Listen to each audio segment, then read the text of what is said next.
Halo teman-teman, hari ini kita akan membahas tentang First Run Ortus 8 Hypersonic 1.2. But you're everything I want in life. We're fighting danger like kung fu. The love I feel is deep inside. The others don't matter. It's honestly us against the world. We're the perfect team. You're my dream, and I just want it.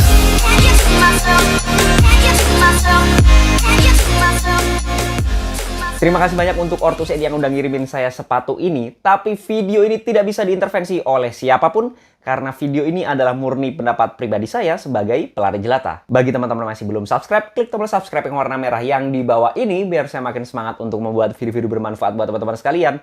Dan biar nggak ketinggalan, kalau misalnya saya upload video baru tentunya seputar dunia lari. Perkembangan sepatu lari lokal akhir-akhir ini nggak bisa dipandang sebelah mata. Ngebut terus menerapkan teknologi terbaik mereka untuk ditawarkan kepada kita para runners atau para konsumen penikmat sepatu lari di Indonesia. Dan menurut saya penerapan teknologinya nggak main-main ya. Jadi teknologi terkini seperti plat karbon juga sudah mulai diterapkan di sepatu-sepatu lari lokal seperti Hypersonic seri yang pertama. Meskipun demikian, sepatu tersebut cukup fenomenal, tapi banyak banget perbaikan sih menurut saya ya, yang harus diperbaiki lah menurut saya. Tapi kali ini sudah ada seri keduanya, dan ini cukup berbeda dari seri pendahulunya. Apakah perbedaan tersebut positif atau malah negatif?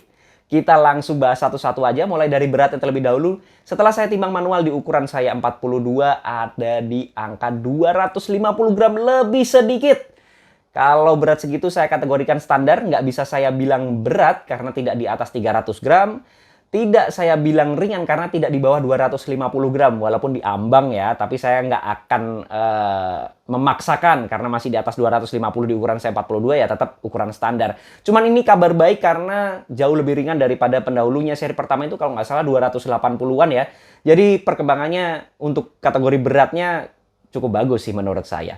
Kita lanjut ke uppernya. Untuk uppernya sendiri dia bahannya adalah mesh, yang mana meshnya itu lembut. Dan ini menurut saya lebih baik dari versi pertamanya. Sebenarnya sama-sama lembut, sama-sama enak di kaki, sama-sama nyaman, cuman dia lebih tipis. Kalau yang pertama itu lebih tebel ya. Sedangkan carbon plate itu kita pasti memproyeksikan sepatu tersebut untuk racer. Biar seringan mungkin. Kita nggak perlu terlalu nyaman banget, sebenarnya itu nggak penting kalau untuk racer menurut saya ya. Yang penting cukup. Dan di sepatu ini uppernya menurut saya lebih tipis dibandingkan yang pertama.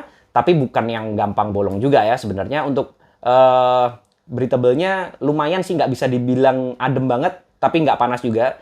Jadi tengah-tengah untuk breathable dari sepatu ini. Kaki saya masuk pertama kali juga rasanya nyaman, uppernya dipeluk dengan sangat baik, membentuk kaki saya dengan baik. Walaupun bukan yang racing fit ya, bukan yang ngepres banget. Karena biasanya kalau racing shoes itu bakal racing fit atau ngepres banget di kaki kita. Cuman ini termasuk longgar loh. Jadi kalau teman-teman yang kakinya lebar bakal terakomodir banget dengan sepatu ini. Lanjut ke lacing sistemnya. Untuk lacing sistemnya dia simple banget, standar banget, tidak ada yang aneh-aneh. Malah itu bagus. Kalau untuk sepatu racer alangkah baiknya minimalis. Yang penting bekerja dengan baik. Di sini ada layer tambahannya biar hole-hole-nya makin kuat. Sudah ada runner's knot-nya. Kemudian talinya cukup bekerja dengan baik. Cuman kalau nggak dipakai runner's knot-nya, pola runner's knot-nya dia agak kepanjangan ya menurut saya. Jadi harus tali 2 kali kayak saya gini. Nalinya 2 kali biar nggak terlalu panjang, dan biasanya kalau panjang lebih gampang copot. Cuman ya tentu saja kalau dipakai runnersnya jadi standar aja. Kemudian kita lanjut ke collarnya. Untuk collarnya sendiri dia, nah ini perbaikan banget dari seri pertama. Seri pertama itu kayak masih ngejar kenyamanannya gitu ya. Jadi paddingnya agak banyak. Tapi di sini sudah mulai dikurangi. Tetap ada paddingnya, nyamannya tetap diperhatikan, cuman nggak yang berlebihan. Untuk sepatu racer nggak perlu padding yang tebel-tebel.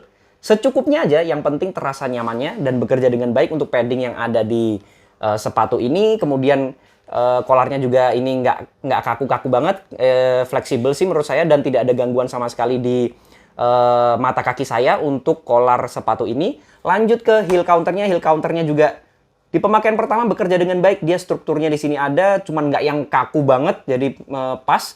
Tapi bekerja dengan baik, mencengkram kaki saya atau tumit saya biar nggak heel slip, karena kalau keangkat-angkat apalagi sepatu racer itu bakal fatal. Untung sepatu ini cukup menggigit ya di bagian heel counternya. Jadi tidak ada permasalahan heel slip di sepatu ini. Untuk upper fitnya saya rasa nyaman dan cocok buat teman-teman yang kaki lebar sih, jadi bakal terakomodir banget. Lanjut ke midsole-nya. Untuk midsole-nya sendiri, untuk seri pertama itu dia gabungan antara Stratus Foam dan juga Cumulus Foam. Tapi kayaknya ini Stratus Foam semua ya, karena untuk yang atas dan juga yang bawah itu sama banget. Jadi kemungkinan besar ini sama-sama Stratus Foam. Dan Stratus Foam itu jauh lebih enak, lebih nyaman, lebih responsif menurut saya daripada Cumulus Foam. Untuk Cumulus Foam di Hypersonic seri pertama itu yang di bagian bawah itu bisa dibilang agak keras ya. Walaupun cuma setipis ini ada irisannya.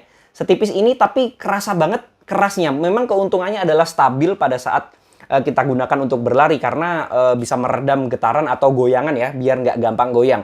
Cuman Stratus Foam yang ada di sepatu ini sebenarnya nggak yang goyang banget juga ya. Termasuk pas lah, softnya dapat banget karena setelah saya ukur manual dengan durometer ada di bawah 30 poinnya.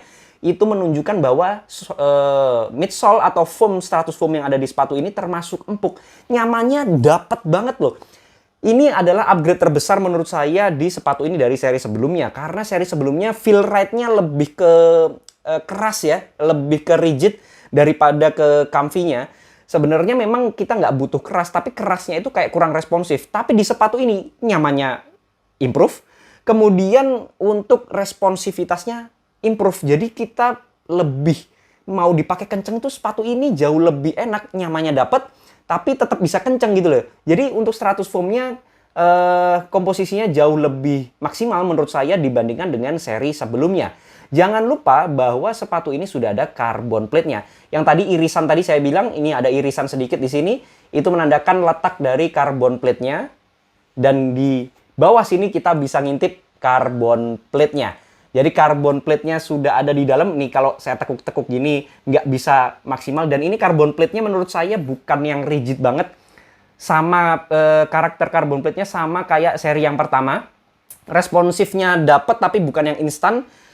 Lebih cocok atau lebih mengakomodir banyak golongan pelari. Jadi pemula pun menurut saya masih dapat karena kalau yang agak lentur seperti ini, carbon plate termasuk yang lentur ya carbon plate-nya, itu lebih bisa dimaksimalkan tidak hanya dengan pace kencang aja, tapi pace standar aja saya rasa udah bisa mendapatkan manfaat dari carbon plate-nya. Karena kalau carbon plate yang rigid banget, memang energy return-nya bakal lebih besar, tapi kalau cuman dipakai lari santai nggak bakal kerasa secara maksimal. Jadi harus kenceng banget baru enak banget energy return dari carbon plate tersebut. Dan jadi untuk sepatu ini lebih bisa mengakomodir atau energy return-nya bisa lebih kerasa dari berbagai macam golongan para pelari. Lanjut ke outsole-nya. Untuk outsole-nya sendiri teman-teman bisa lihat desainnya, pattern-nya smooth. Ini tidak ada perubahan dari seri yang pertama dan menurut saya bekerja dengan baik ya. Setelah saya coba di pemakaian pertama tidak ada permasalahan. Untuk aspal basah, kemudian aspal yang ada pasirnya sedikit, nggak ada masalah, tetap gigit banget. Meskipun ini termasuk smooth menurut saya untuk pattern rubber yang ada di sepatu ini. Untuk rubbernya cuma di depan sama di belakang ya. Jangan banyak-banyak karena ini sepatu racer. Ini udah pas banget menurut saya. Dan untuk kategori racer ini termasuk tebel sih ya. Jadi harusnya untuk durability-nya bakal bisa terjaga dibandingkan dengan racer yang lain. Untuk yang tengah ini tidak ada rubbernya ya. Ini expose midsole tentu saja biar lebih maksimal terutama di bobot sepatunya biar nggak terlalu berat. Jadi yang di placementnya tertentu aja sesuai dengan harapan saya sih kalau untuk placement di rubber outsole sepatu ini. Untuk warnanya sendiri Orthuset ngirimin saya dua warna ini. Jadi dua warna ini menurut saya keren-keren sih, warnanya kalem-kalem tapi tetap eye catching ya kalau kita pakai di jalan. Kalau saya sendiri karena dikirimin dua sepatu jadi saya pakainya sebelah-sebelah kanan kiri gini. Kalau teman-teman pengen ngikutin harus beli dua juga ya biar warnanya beda. Sebenarnya warnanya nggak beda, satunya dapat ini satu pasang, satunya juga dapat ini satu pasang. Jadi untuk warnanya sih menurut saya keren ya. Intinya menandakan racer banget lah. Jadi cocok untuk kenceng-kencengan. Mulai dari desainnya, semua fiturnya saya rasa cocok. Dan sepatu ini menurut saya sudah cukup layak untuk dibilang super shoes. Untuk seri yang pertama itu masih 280-an gram. Dan kayak feel ride-nya itu untuk kenceng kayak nanggung gitu ya. Memang untuk long run itu kerasa, tapi bukan sampai saya kategorikan super shoes ya. Tapi kalau sepatu ini dipakai kenceng enak banget, untuk ngebut enak banget. Jadi Saya rasa ini the real super sus pertama Indonesia sih menurut saya. Semoga kalau progresnya seperti ini progresnya cukup jauh ya dari seri pertama. Kalau seri berikutnya progresnya kayak gini lagi, udah makin gila sih.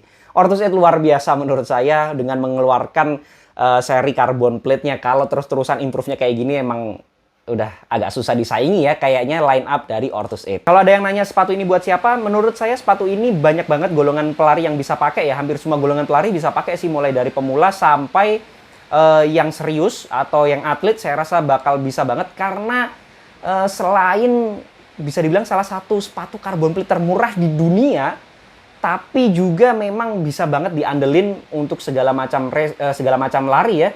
Mulai dari santai juga nyamannya dapat. Untuk long run, ini pertama kali saya pakai langsung 15 kilo, nyaman banget. Untuk kenceng, ini enak banget mulai dari 12 menit, 5 kilo, 10 kilo, half marathon. Untuk full marathon, saya rasa saya pribadi, untuk kebutuhan saya agak kurang sedikit ya. Karena kalau full marathon saya rasa start height-nya bisa ditambah lagi, tinggi midsole-nya biar lebih nyaman lagi. Karena kalau saya pribadi belum sekuat para atlet yang mungkin kakinya udah pada kuat-kuat ya. Jadi untuk full marathon saya rasa sedikit lagi aja untuk mendapatkan support yang kita butuhkan. Itu tadi pendapat saya tentang first run impression Ortus 8 Hypersonic 1.2. Dan teman-teman boleh banget nggak setuju. Kalau ada koreksi, masukan, pertanyaan, dan juga pembahasan bisa langsung sharing di kolom komentar. Jangan lupa subscribe channel ini biar saya makin semangat untuk membuat video-video bermanfaat buat teman-teman sekalian. Dan biar nggak ketinggalan kalau misalnya saya upload terbaru tentunya seputar Mia Lari. Assalamualaikum warahmatullahi wabarakatuh.